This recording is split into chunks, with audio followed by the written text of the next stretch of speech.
Hello, I'm Pastor Dennis Buckley. Welcome to Meditation Mondays.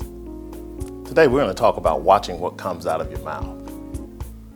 Now, I'm not talking about cussing, cuss words and stuff like that.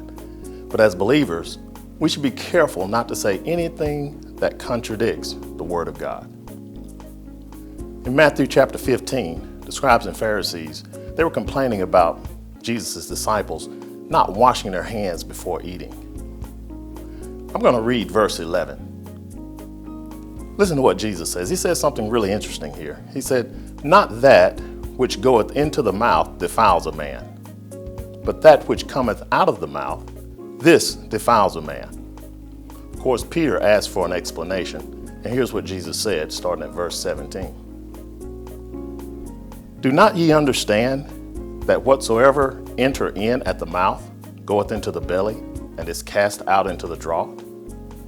But those things which proceed out of the mouth come forth from the heart, and they defile the man." Verse 19 says, "For out of the heart proceed evil thoughts, murders, adulteries, fornications, thefts, false witness, blasphemies. These are the things which defile a man, but to eat with unwashen hands defile not a man." Now, did you notice the first thing he mentioned was evil thoughts? Now, an evil thought is any thought that contradicts the Word of God. Now, an evil thought that is spoken out of the mouth becomes what the Bible calls an evil report. A good example of an evil report is when God led the children of Israel out of Egypt. We're going to look at that. Numbers 13. Starting at verse 1, it says, "And the Lord spake unto Moses, saying, Send thou men, that they may search the land of Canaan, which I give unto the children of Israel."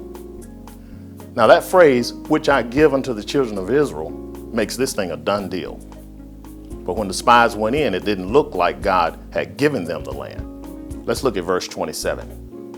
It says, "And they told him and said, We came into the land whither thou sentest us, and surely it flows with milk and honey, and this is the fruit of it." Now it sounds pretty good so far, until they use the word "nevertheless" in the next verse. Now, nevertheless means in spite of what's just been said.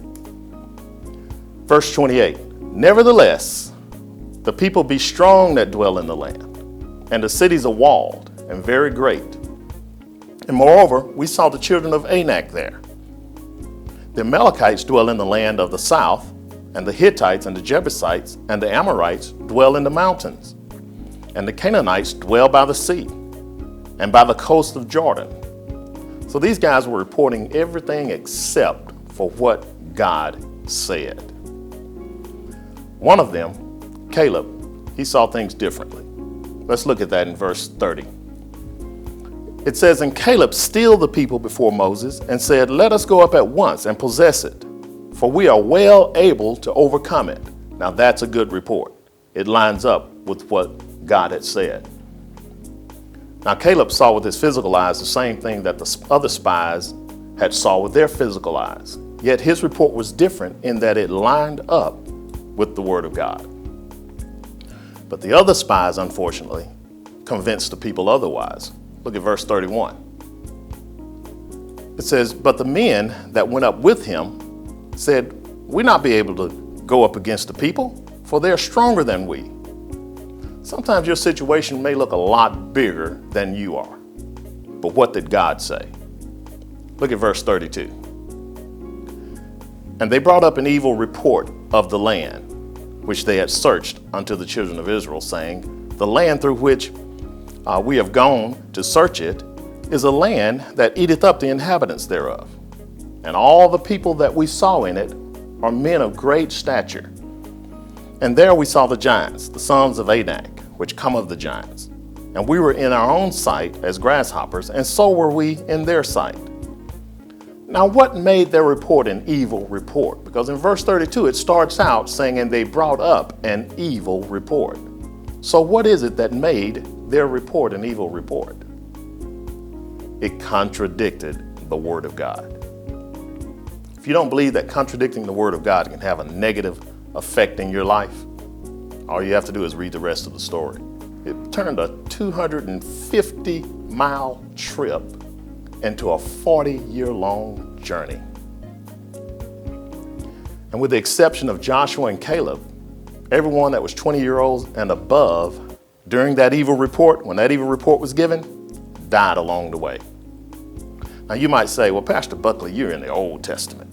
Yeah, but 1 Corinthians 10:11 says that these things happen to them for an example to us who are living in the last days. As believers, we need to keep a check on our mouths so that we don't dare contradict what the Word of God says. Now, how do we do that? We do that by finding out what the Word of God says concerning our health, concerning our prosperity, concerning our families, concerning our jobs, concerning anything that's going on in our lives, and speak only that out of our mouths. Well, thank you for tuning in to Meditation Mondays. We'll see you next time.